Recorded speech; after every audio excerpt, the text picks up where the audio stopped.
बिस्मिल्लाहिर्रहमानिर्रहीम। अस्सलाम वालेकुम डियर स्टूडेंट्स। हमने लास्ट लेक्चर में पेयर प्रोडक्शन को बड़ी डिटेल में डिस्कस किया था। आज हम उसके कन्वर्स प्रोसेस जो कि है एनहिलेशन ऑफ मैटर उसको डिस्कस करेंगे। तो चलिए देखते हैं कि इस प्रोसेस में चार्ज, एनर्जी, मैस, मोमेंटम का बिहेवियर किस तरह से है। डियर स्टूडेंट्स, आपने प्रीवियस लेक्चर जो कि पेयर प्रोडक्शन से रिलेटेड था उसमें बड़ी डिटेल से देखा कि आप किस तरह फोटोन को यूज करके इलेक्ट्रॉन और पॉजिट्रॉन जो कि एक मैटर है उसको जनरेट करते थे, जिसको हमने मटेरियलाइजेशन ऑफ एनर्जी का भी नाम दिया, which means energy can be converted into matter. और हमने ये भी देखा कि आपके पास गैमा रे फोटोन की minimum energy 1.02 mega electron volt होनी चाहिए या मिनिमम वेवलेंथ 1.2 पिको मीटर अगर हो गैमा रे फोटोन की तो वो पेयर प्रोडक्शन जनरेट कर सकता है। आज हम इसी के उलट प्रोसेस को देखेंगे कि इलेक्ट्रॉन और पॉजिट्रॉन जो जनरेट हुए वो फौरन ही अगर आपस में कंबाइन हो जाएं, जिसका मतलब कि मैटर और एंटी मैटर या पार्टिकल और एंटी पार्टिकल आपस में अगर कंबाइन होते हैं तो क्या चीज जनरेट होगी। इनहिलेशन ऑफ मैटर का प्रोसेस हमें यह बताता है कि इलेक्ट्रॉन और पॉजिट्रॉन जैसे ही जनरेट होते हैं तो ये दोनों फौरन ही आपस में रिकंबाइन होकर जनरेट करते हैं दो गैमा रे फोटोन। क्योंकि एंटी पार्टिकल पॉजिट्रॉन ज्यादा देर के लिए एग्जिस्ट नहीं कर सकता, सो वो फौरन ही इलेक्ट्रॉन के साथ कंबाइन होकर एनर्जी में या गैमा रे फोटॉन्स में कन्वर्ट हो जाता है। यहां से हमें एक बड़ी ही अजीब चीज का पता चला कि हर मैटर का एक एंटी मैटर है और अगर मैटर और एंटी मैटर आमने सामने आ जाए या मैटर की अपने एंटी मैटर के साथ अगर मुलाकात हो जाए तो वो फौरन ही फ्यूज होकर एनर्जी में कन्वर्ट हो जाएंगे।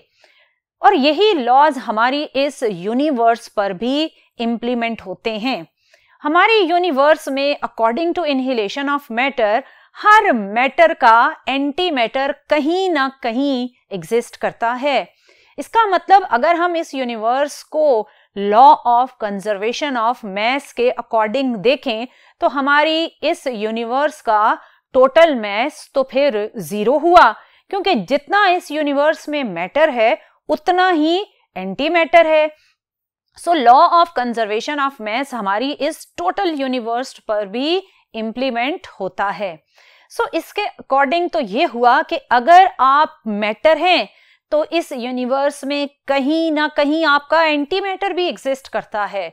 तो डियर स्टूडेंट, सपोज करें कि अगर आपकी मुलाकात किसी दिन अपने एंटी मैटर से हो जाए तो वो एंटी मैटर देखने में बिल्कुल आप ही जैसा होगा, उसकी अपीयरेंस बिल्कुल आपसे रिजेंबल करती होगी, लेकिन फर्क सिर्फ एक चीज में होगा और वो फर्क होगा कि अगर आप पॉजिटिव मैटर हैं तो वो होगा नेगेटिव मैटर जो कि आपका एंटी मैटर होगा, और अगर खुदा ना खास्ता आपने अपने एंटी मैटर के साथ हाथ मिला लिया तो ये आपका और एंटी मैटर का लास्ट हैंडशेक हो सकता है, क्योंकि इसके बाद आप और आपका एंटी मैटर दोनों उसी इंस्टेंट पर जैसे ही आप एक दूसरे को टच करेंगे एनर्जी में कन्वर्ट हो जाएंगे।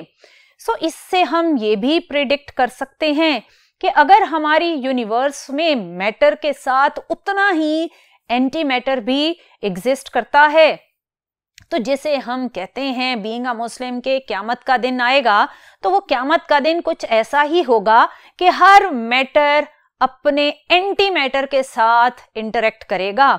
तो इस मैटर और एंटी मैटर के कंबाइन होने से ये पूरी यूनिवर्स तबाह हो जाएगी और एनर्जी में कन्वर्ट हो जाएगी।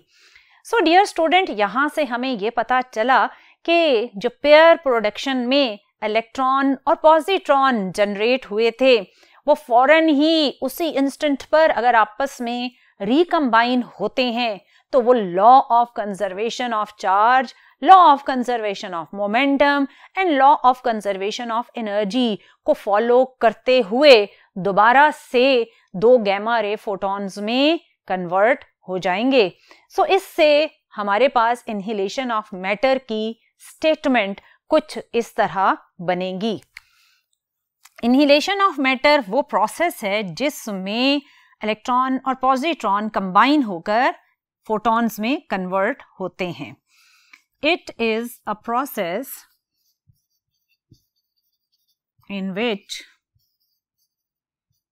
Electron and positron combine to form gamma ray photons,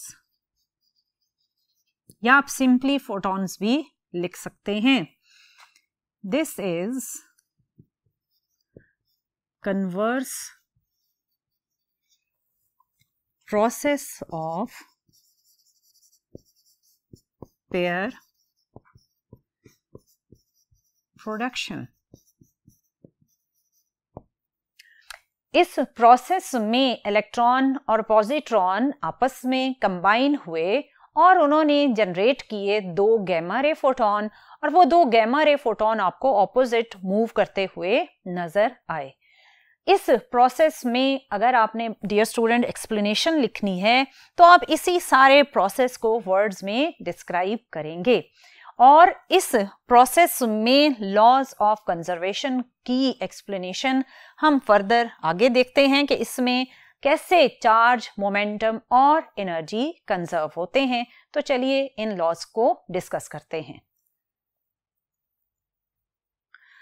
dear students, जब आपने लॉज ऑफ कंजर्वेशन को डिस्कस करना है तो इसमें सबसे पहले हम डिस्कस करेंगे law of conservation of charge. आपने रिएक्शन में देखा कि जब इलेक्ट्रॉन और पॉजिट्रॉन आपस में कंबाइन हुए तो इन दोनों के चार्जेस एक दूसरे के क्या हैं, एग्जैक्टली इक्वल एंड ऑपोजिट। तो इसका मतलब इनके आपस में मिलने से पहले या कंबाइन होने से पहले अगर आप इनका टोटल चार्ज देखें तो वो टोटल चार्ज 0 बनेगा। सो जब ये आपस में कंबाइन हुए तो ये 2 गैमा रे फोटॉन में कन्वर्ट हो गए। जो गैमा रे फोटॉन है वो ऑब्वियसली इलेक्ट्रिकली न्यूट्रल पार्टिकल हैं, तो आफ्टर इंटरेक्शन भी जो पार्टिकल बने उनका टोटल चार्ज क्या है, 0 है। So law of conservation of charge इस प्रोसेस में वैलिड है। सो आप इसको कुछ इस तरह लिखेंगे। कंजर्वेशन ऑफ चार्ज में अगर आप बिफोर इंटरेक्शन या आप कॉम्बिनेशन भी लिख सकते हैं, before combination of electron and positron, आप इसको यूं लिखें, charge before interaction or combination of electron and positron must be equal to charge after combination. Before combination आपके पास था charge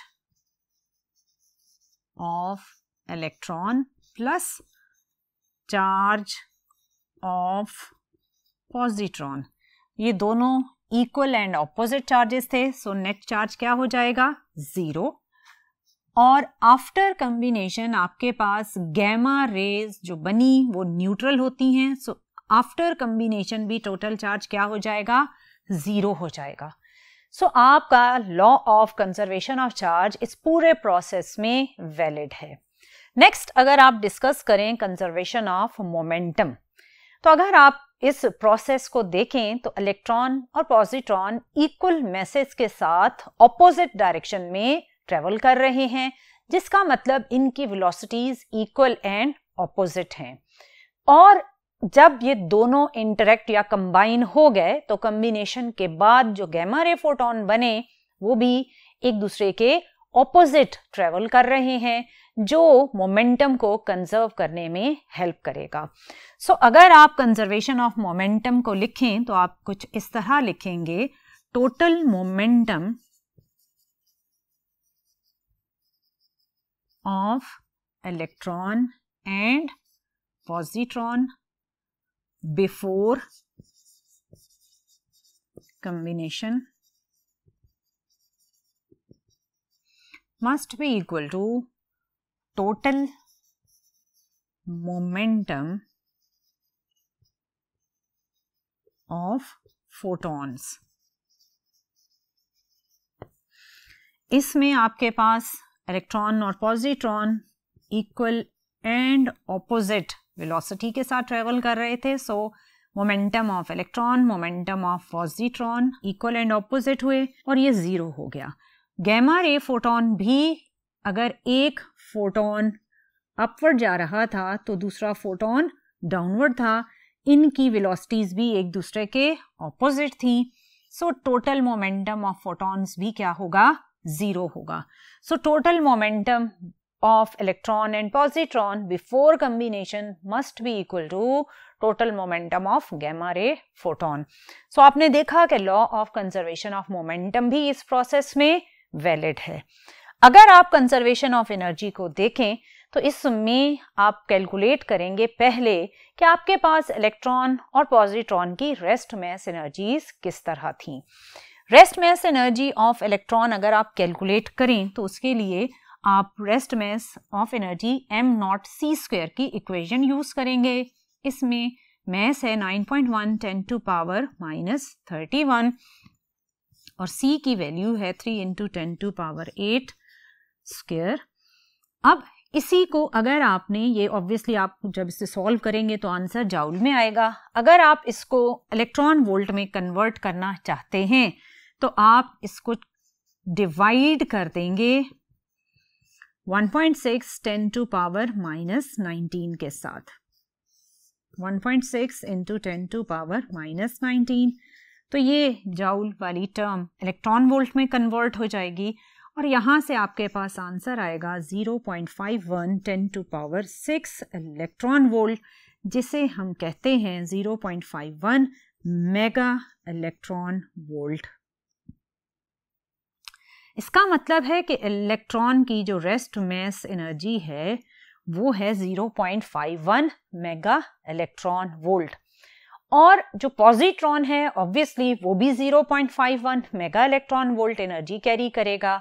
दोनों इस 0.51 मेगा इलेक्ट्रॉन वोल्ट एनर्जी के साथ मूव करते हुए जब आपस में कंबाइन करेंगे तो ये जनरेट करेंगे गैमा रे फोटॉन्स।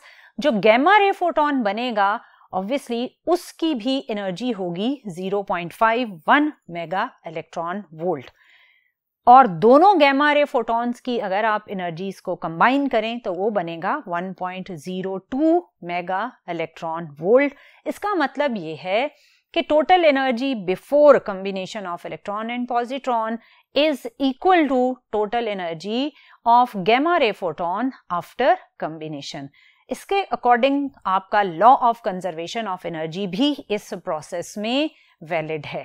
सो इसका मतलब ये हुआ कि इनहिलेशन ऑफ मैटर, जो कि आइंस्टाइन की mess energy equation E = mc² के सेकेंड पार्ट जो कि है mass can be converted into energy को एक्सप्लेन करता है।